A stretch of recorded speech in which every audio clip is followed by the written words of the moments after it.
Your Steve Jones Show podcast is loading now. The Steve Jones Show podcast is sponsored by Purdy Insurance. Visit Purdy Insurance on Market Street in Sunbury or visit online at purdyinsurance.com. And we bring in the great, and I do mean great with a capital G, Michael Barkann. Sir, it's always a pleasure. Stephen Jones, what's up? What's going on, brother? How are you, me and Stephen? Stephen! Stephen Jones! What's going on, buddy? We're just singing along in the car together. Oh, I love. Well, you host the show from the car? That's amazing. Oh my God! But it's beautiful up there this time of year, isn't it? It sure is. And we're looking forward to a fun summer here. Nick Nurse is going to take over the head coaching job for the Sixers. Your thought on the hire? I like the hire. The guy won an NBA title, and no matter the stars that he may have had on that team, and certainly, led by Kawhi Leonard and Pascal Siakam and Kyle Lowry, who certainly is a Philadelphia guy, that's all well and good. You still got to be able to coach talent, manage talent, inspire and motivate talent, and Nick Nurse did that. I find it interesting that, he won a championship, first time ever in Canada in the NBA, and then he was dispatched as quickly as he was, and I'm wondering if he and the general manager just did not see eye. Now, I don't know that. It just seems odd to me. Doesn't it seem odd to you that he would just be cast aside? Absolutely. His release by Toronto made so little sense to me because he's already proven the kind of coach that he is, and he can take experienced players and mix in young players, and it just sounded to me like it could be an oil and water mix. Right. I'm sorry, Steve. You're breaking up. I got a full signal, and I don't know what the story is. So,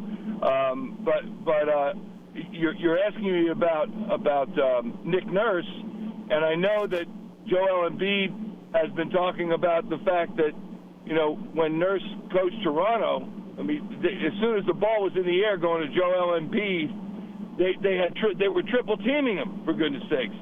So he's had a way to stop Embiid or to help neutralize him, and I think that will go a long way toward coaching Embiid. Also, he's got a relationship with James Harden, and I think that's important to note. Now, I'm not saying I want Harden back, but it's not up to me. So, those two things alone, I think, are a great reason to bring him in. He's a sensible pick. Normally I don't like retreads, Steve.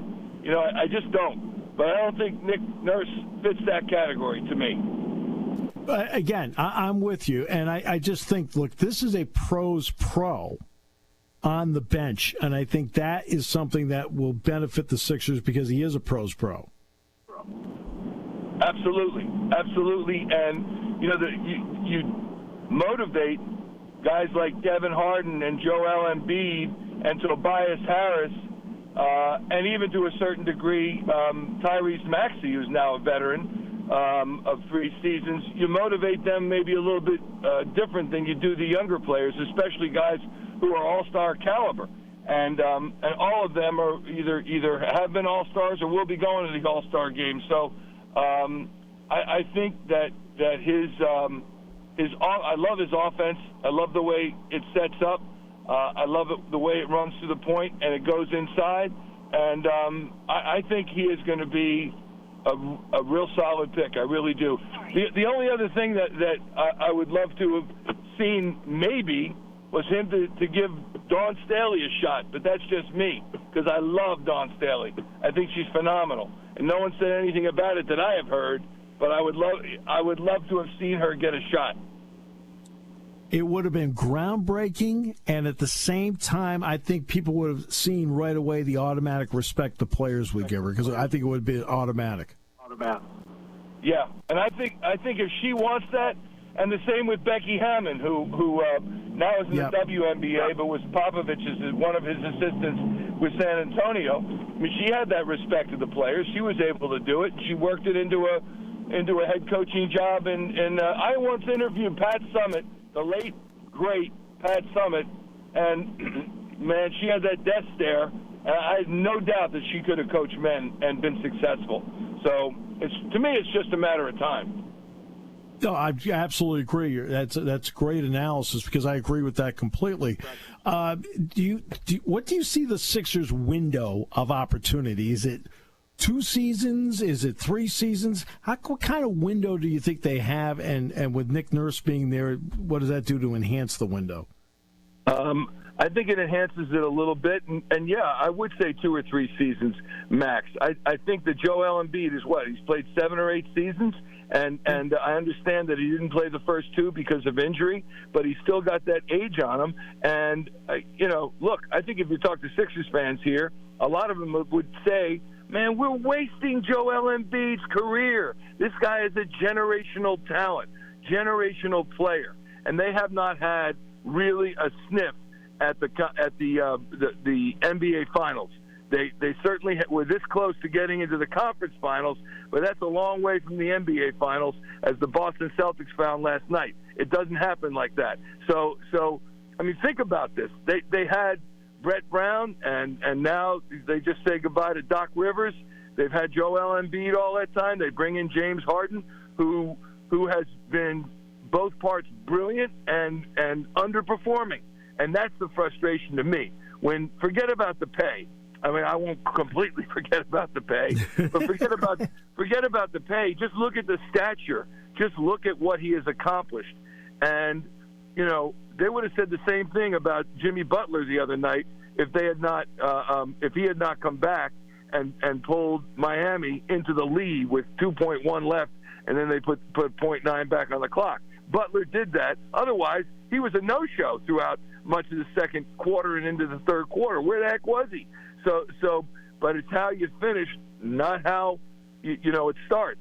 And I think they have precious few years remaining with Joel Embiid. Also, he's a big man. He's a big, solid guy, and he already had injuries to start his career. You don't want to see him have injuries to finish his career, and he's been out enough throughout the postseason. It happens, and that's the joke. Unfortunately, that is the bad joke. Springtime comes and the flowers bloom, and Joel Embiid sits out at least for a period of time, and it's just the truth. So I'm hoping that they can avoid that this time around. But yeah, we'll I hope see. so too. Yeah, I hope so too, Michael, because I will give him credit. I mean, when you hurt the LCL, that's a 6-week injury. He tried to come back and play in 13. I do give him credit for that he at least attempted to do it. Yeah, I agree. I do give him credit for that. But that's what I think that superstars do. That's what I think guys who say, come on, everybody, jump on my back, I'll take you to victory. That's what they do. That's what Jason Tatum did last night. And the guy's injured on the first possession, and he looked like it, too. He wasn't faking anything, and he was grimacing after every play, but he stayed in. And I've rolled my ankle like that. I'm sure you have, too, as a kid. It hurts, and you can break it, for goodness sakes.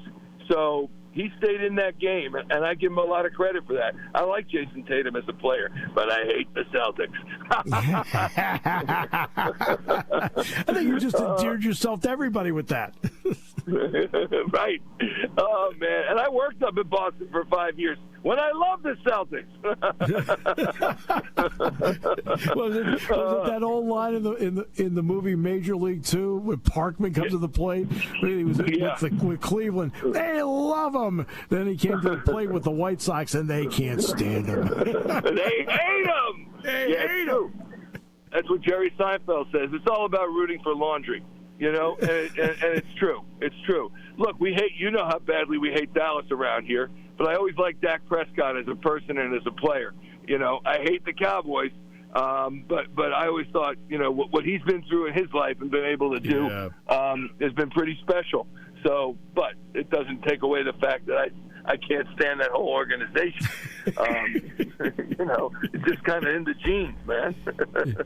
Hey, I can tell you pulled over just to do this, so I really appreciate the fact you did that. I love talking to you, Michael. Thanks so much for the time today, and as usual, the great conversation. Steve, anytime. Thanks so much. Look forward to the next time. Thanks, Steve. Brother.